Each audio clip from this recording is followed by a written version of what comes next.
used indicator, but unfortunately it's very commonly misunderstood. And I think that most traders don't really know how to use stochastics or what its purpose is. There's a very simple formula for how you arrive at the so-called stochastics indicator, and if you're interested in that, if you are a math geek, just type in stochastics on the internet. I'm sure you can find the formula and play around with that on your little calculator. Maybe you can get some graph paper and plot it out yourself if you would rather do that. But if you're like most of us, I just like to look at the pictures. I don't really care what the formula is. I just want to know, how can I make money if I can at all using this indicator? Well, the first thing that we want to consider with the indicator of stochastics is, what settings should you use when you're using stochastics? So if you talk to other traders, you might talk to a number of different traders and different experts, and some of them might not use stochastics at all, but if you find one that uses stochastics, just ask them, well, what settings do you use? And I'm sure they'll tell you, oh, I use such and such settings. I use 10, 3, 3, or something like that. Well, the thing is, what settings you use depends on what you're wanting to see. And it depends on what time frame you're looking at, and it depends on what currency pair or what financial instrument you happen to be looking at. There isn't really a set setting for stochastics that's general purpose for all situations. And if you're going to trade and look at charts every day, you might want to know how to adjust your settings yourself to get the result that you want.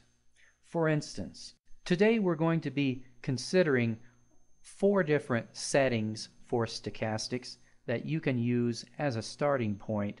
All of the settings that we'll look at today are optimized according to Fibonacci numbers, and you can choose one of these 4 settings for whatever time frame and whatever currency pair you're looking at, or you can try to adjust it yourself. But these are some that are optimized and were shown to me by one of my mentors who I highly respect in the trading industry. The first one is 833. So you would ask yourself, what do I want to see from this indicator?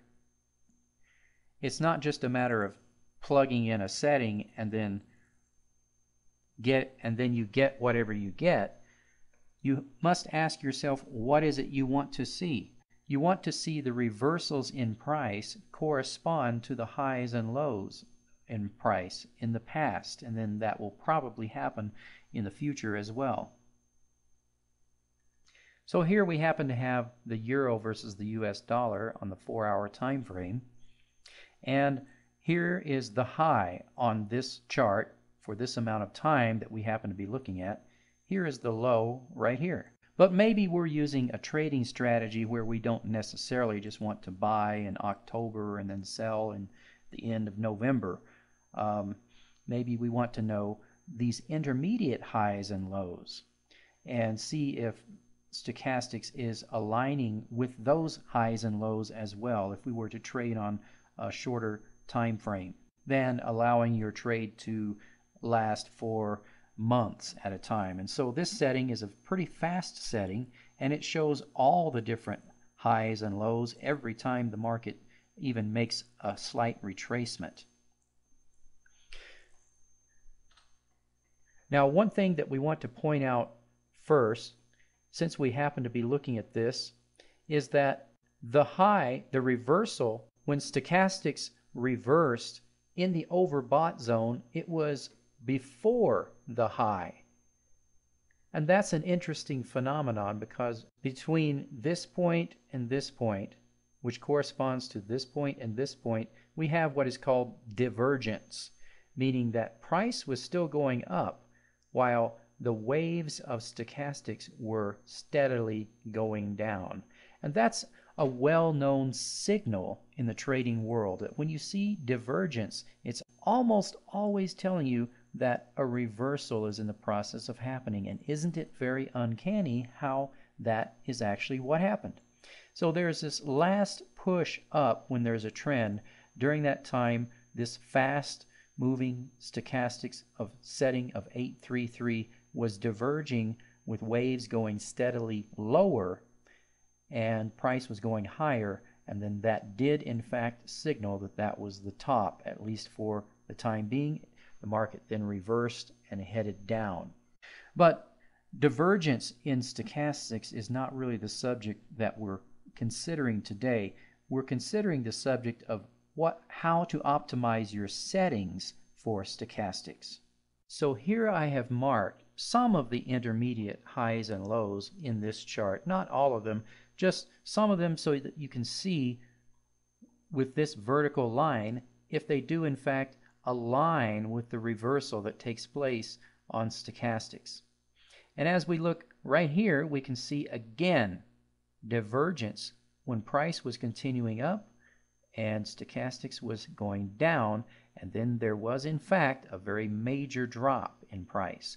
Back here there was divergence when price was going up and stochastics was going down, and then there was in fact a very major drop right after that. So divergence between stochastics and price is a very useful signal. So that's something that you might want to keep an eye on. So as you get an idea of how these reversals tend to line up with the reversals that take place in price, here was a low right in here, and there was the reversal right in here. I realize I'm zoomed way out and you may not be able to see this very clearly.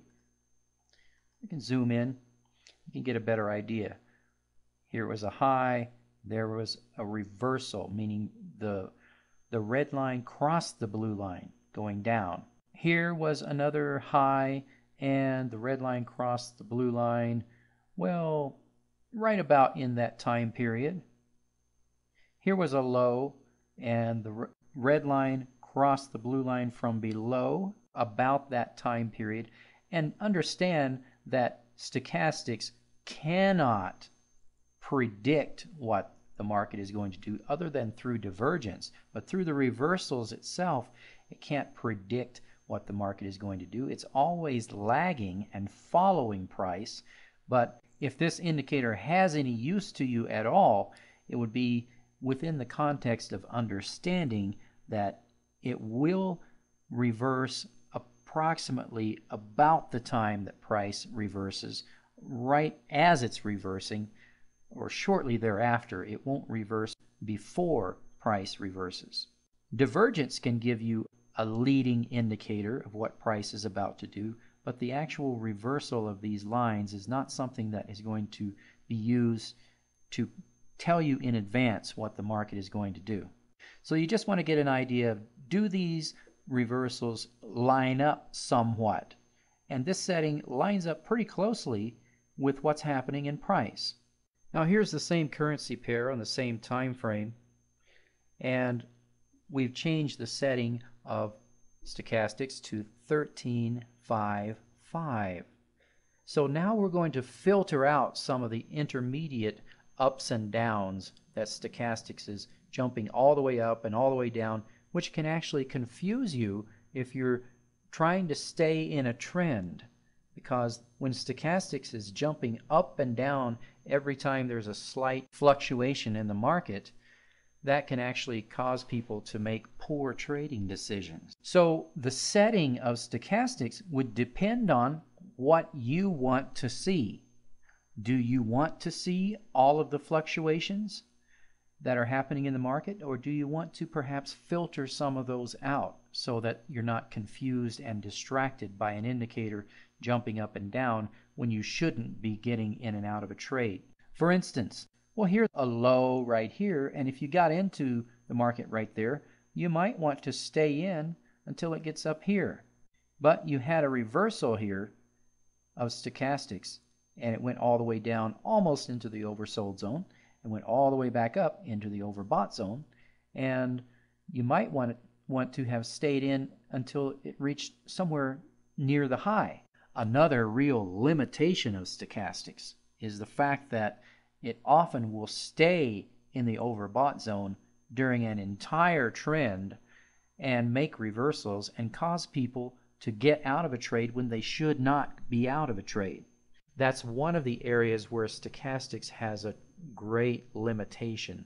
And if you use stochastics at all, make sure that you don't allow it to confuse you in that way. Now here's the same currency pair in the same time frame. We've changed the setting to 2188. Now we're going to filter out even more of the fluctuations in the market, and we're going to focus more on the major reversals. So obviously here's the high of the entire chart right in here, and it corresponds pretty closely to this reversal which took place in the oversold zone.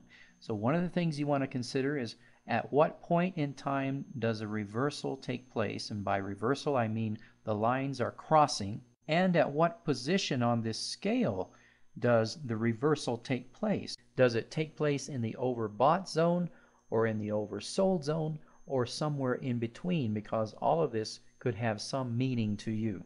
So here we have the same currency pair in the same time frame, and we've changed the settings to 341313. So we have a longer, slower stochastics, and now we're focusing only on the major direction of the market, and we're not being confused by all of the quick fluctuations that are constantly taking place in the market on shorter time frame. So both the slow setting and the fast settings can be useful to you.